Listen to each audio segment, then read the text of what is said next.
Olá, meu nome é Tainá e os integrantes do meu grupo são Leonardo e Vinícius. Somos da turma 730 do professor imediato da bancada 08 e este é nosso trabalho sobre indução magnética.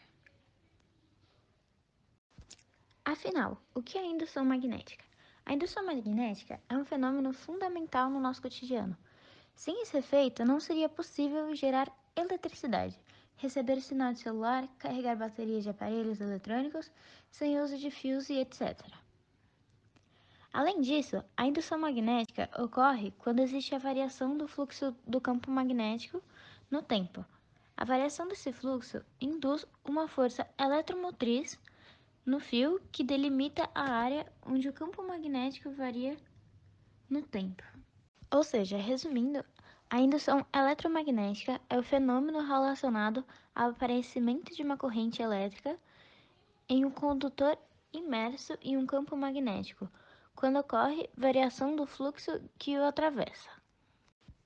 Agora vamos falar sobre os cálculos da lei de Faraday. Ela relaciona a fé induzida com a variação do fluxo do campo magnético no tempo. O fluxo do campo B é calculado sobre a área delimitada pelo fio C. Se o campo magnético B for uniforme e paralelo à versão normal à área, podemos simplificar essa expressão, onde B é o módulo do campo magnético e A é a área delimitada pelo fio. Se a área do fio não variar no tempo, a lei de Faraday ficará escrita como está aqui no slide. Conclusão importante: a força eletromotriz induzida depende da variação do campo magnético no tempo. Se o campo magnético não variar no tempo, não existirá corrente elétrica induzida. Agora vamos aos experimentos. Primeira parte: observação qualitativa da indução magnética usando o ímã. Para que a força eletromotriz seja gerada, é necessária a mudança do campo magnético ao longo do tempo, pois se não mudar, nenhuma corrente será gerada, como prova a lei de Faraday, na qual há uma derivação da corrente magnética ao longo do tempo. Quando a velocidade é mais alta, a luz indicadora fica mais brilhante. Isso ocorre porque a lei de Faraday afirma que quanto menor o tempo em que a posição do ímã muda no espaço, maior a geração de força eletromotriz. Isso ocorre porque a razão para a lei de Faraday é: quando o tempo muda mais rápido, ele irá gerar uma tensão maior. E este modo de corrente maior resultará em uma tensão maior. Pode-se dizer que a intensidade do brilho depende da mudança na taxa de fluxo e da velocidade dessa mudança. Esta é a corrente alternada, pois uma vez que o potencial elétrico gerado por esse gerador na malha se alterna, ele pode ser percebido pela oscilação da intensidade da luz. Isso porque a oscilação da corrente passa do valor mínimo para o valor máximo, depois passa para o valor zero, oscilando assim as correntes.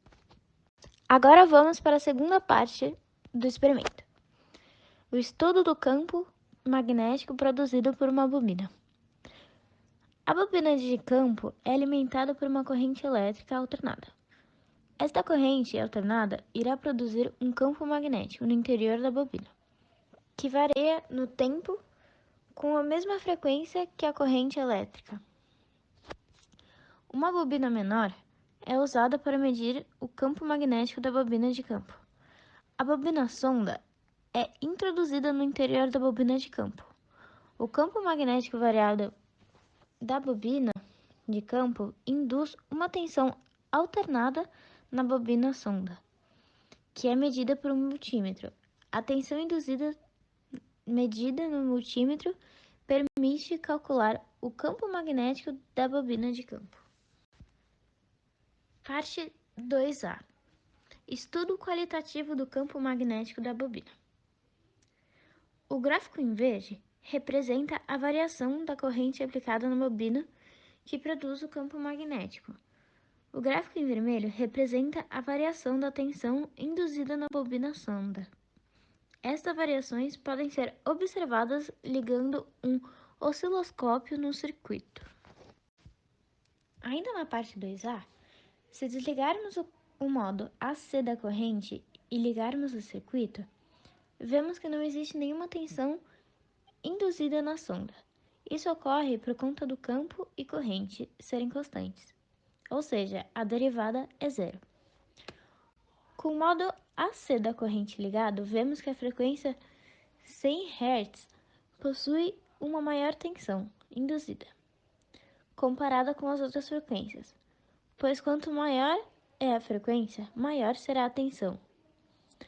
A equação abaixo comprova o acontecimento, visto que a amplitude é diretamente proporcional à frequência. Variando o número de espiras NS em 40,60 e 100, é observado que quando o NS é 40, a tensão induzida é menor. Isso acontece porque, conforme a equação escrita no slide acima, o EM é diretamente proporcional ao N bobina sonda, ou seja, quanto menor é o número de espiras, menor será a tensão. Observando as fases de oscilações, é possível perceber que as fases são diferentes. Isso decorre pois uma fase é seno e a outra é cosseno, existindo uma defasagem de 90 graus. Em contrapartida, que o cosseno começa no máximo, o seno no zero, ou seja, não possuindo as mesmas fases. Agora vamos para a parte 2b, sobre o estudo quantitativo do campo magnético da bobina. Essas aqui são as nossas tabelas. E essa aqui é o nosso gráfico do Excel em relação ao estudo quantitativo do campo magnético da bobina e em relação aos dados que conseguimos na tabela do slide anterior. Nessa simulação, podemos considerar a bobina longa, pois o comprimento da bobina L igual a 0,6 metros é maior que o raio da bobina circular, N igual a 0,03 metros. E para finalizar, este é o nosso cálculo do campo magnético de uma bobina longa. E o percentual de erro é igual a 0%.